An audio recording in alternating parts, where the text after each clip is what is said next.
Welcome to the Vacaville High School Drumline Audition Aid. I'm Josh Feil and I've been with the Drumline since 2018. This video will cover the basic techniques for each instrument on the drumline, as well as some general tips to help you prepare effectively. This is a marching snare drum. It has a sharp defined attack and is played with thick wooden drumsticks. The drum sits flat on a stand or harness and should come up to belt height. Ask a facilitator if you need help with this at your audition. Snare drums commonly play in matched grip or traditional grip. You can use either for your audition. No preference is given for either technique. We'll cover the simpler matched grip in this tutorial, where both hands use the same grip. To hold a drumstick in matched grip, wrap your index finger and thumb about 2/3 of the way down the stick and pinch gently. This is known as your fulcrum. Wrap your other fingers around the stick to keep it controlled. Pivot your wrist to hit the tip of the stick into the drum. There should also be some motion from your forearm at louder dynamics. Movement should be loose and fluid. Keep your palm down and your thumb on the inside while playing. Generally, you'll hit the snare drum in the center. Other playing techniques include playing at the edge or on the rim. Another technique is the rim shot, sometimes abbreviated RS. To play a rim shot, you'll hit the head of the drum with the tip of the stick and the back rim with the shoulder of the stick. All alternative effects will be notated in the sheet music with text and alter note heads, so pay attention to these. These are marching tenor drums, sometimes known as quad toms, quads, quints, or marching toms. They have a clear resonant pitch and are generally played with nylon-tipped mallets. The drums sit flat on a stand or harness. The top of the drum should be at belt height. Ask a facilitator to adjust this for you if you need help during your audition. Tenor drums play in matched grip, where both hands use the same grip. To hold the drumstick in matched grip, wrap your index finger and thumb about 2/3 of the way down the stick and pinch gently. This is known as your fulcrum. Wrap your other fingers around the stick to keep it controlled. Pivot your wrist to hit the tip of the stick into the drum. There should also be some motion from your forearm at louder dynamics. Movement should be loose and fluid. Keep your palm down and your thumb on the inside while playing. The highest drums are numbered 1 and 2 and are positioned on the inside right and left respectively. The lowest drums are numbered 3 and 4 and are positioned on the outside right and left respectively. Some tenor drum sets have additional drums, known as Spock drums, in the middle of the setup. You can ignore these for this audition, as the piece only uses drums 1 to 4. For the best sound quality, hit each drum 2 to 3 inches from the rim. Don't hit tenor drums in the center, as this will produce a dead sound. To minimize movement, play 2 to 3 inches from the bottom rim of drums 1 and 2, and 2 to 3 inches from the top rim of drums 3 and 4. Your movement between these drums should be primarily left and right, with minimal forward and back motion. Move between drums by pivoting your arms, not rotating your wrists. Remember to keep your palms down and thumbs on the inside while you play.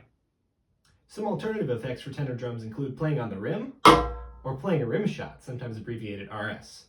Here you simultaneously strike the drum head with the tip of the stick and the back rim with the shoulder of the stick. All alternative effects will be notated in the sheet music with text and alter note heads, so pay attention to these. This is a marching bass drum. It has a deep, resonant, boomy sound and is played with large felt mallets. In drumline music, different sized bass drums often play different parts to form a composite split part. For this audition, though, all bass drums will play the same part. The drum sits upright on a stand or harness. The drum should sit at upper chest height where your elbows land at your sides as you strike the drum in the center. Ask a facilitator to adjust this for you if you need help during your audition. Bass drums play in matched grip, where both hands use the same grip. To hold the drumstick in matched grip, wrap your index finger and thumb about 2/3 of the way down the stick and pinch gently. This is known as your fulcrum. Wrap your other fingers around the stick to keep it controlled. Pivot your wrist to hit the tip of the stick into the drum. There should also be some motion from your forearm for louder dynamics. Movement should be loose and fluid. Keep your thumbs on top of the stick while playing. Bass drums generally play in the center of the drum. Sometimes they may play on the metal clicker at the top of the rim, usually notated by an X in the sheet music. Use the wooden shoulder of the stick when playing on the rim like this. To hold marching cymbals, put your hand through the strap loop up to your wrist. Wrap your hand around the outside so the strap sits in the webbing between your thumb and index finger. Rest your hands on the leather pads. Both hands use the same grip. Marching cymbals play with a variety of effects. The most common are the crash, click, and crash choke. To play a crash, hold the cymbals at a 45-degree angle perpendicular to your body with your right hand over your left. Hit the cymbals together slightly offset and quickly release. To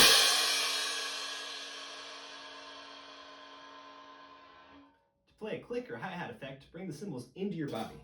They should still have roughly a 45-degree angle with your right hand over your left. Keep the edges closest to you together, like a hinge. Open and close the cymbals to create a tight click sound.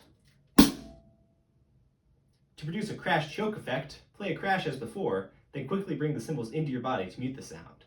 This should create a short, articulate sound. Here's some general tips to help you practice effectively. Use a metronome to keep a steady pulse while you play. There's several free options online and in mobile app stores. Start slow and gradually work up to full speed as you get comfortable with the piece.